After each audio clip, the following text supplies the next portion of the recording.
force. First one is the wind, the second one is the heat, and the third one is the fire itself.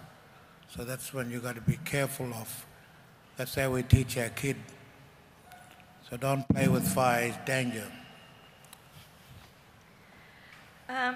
I think the government seems to be totally bamboozled about what to do with what they see as an Aboriginal problem. And I think Sean said something just before about it's the first time they sat down with Aboriginal people and that's where they found they got success. How do you see governments working with Aboriginal people to do programs? Do you ever actually see them? Do they come out and talk to you? Do they? Yeah, they do. They flies in and flies out, yeah. So we see them, yeah. And how we feel about it, it should, before any decision made, before they pass it through the legislation, we should sit down and talk so we can work together on these sort of things, because their side of the story doesn't work with Aboriginal people and we don't work with them, sort of thing. It's very hard to try and get a proper agreement in place, that both parties are happy with it, yeah. Mm. And do you think the private sector does it any better? Sorry? Do you think the private sector, like big companies, like mining companies, do they do it any better than government? I don't know, they just want to be rich, I think. I think they're all they're chasing money without even thinking about how much damage they're doing to our land.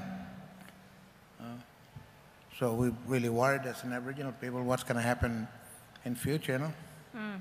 And you were telling me the other day that they moved a river in your country. Oh, that was a big one. I suppose people must have heard about it by now. We fought it to the court and we won the court. Well, and the next day they sort of override us and give them okay to. The river was already diverted while we was waiting for court, I think one of the fundamental problems with Australian government policy is that it's the white politicians that have imagined the future for Aboriginal people. Aboriginal people play no role in shaping their own future. Somebody sitting in Canberra thinks, oh, this is what it should be like. Everybody speaking English, living in town, being a consumer. It's difficult. And how they see Aboriginal people, they talk about the Aboriginal population as though it's one group of people and make one policy in Canberra and try and throw it out over everybody.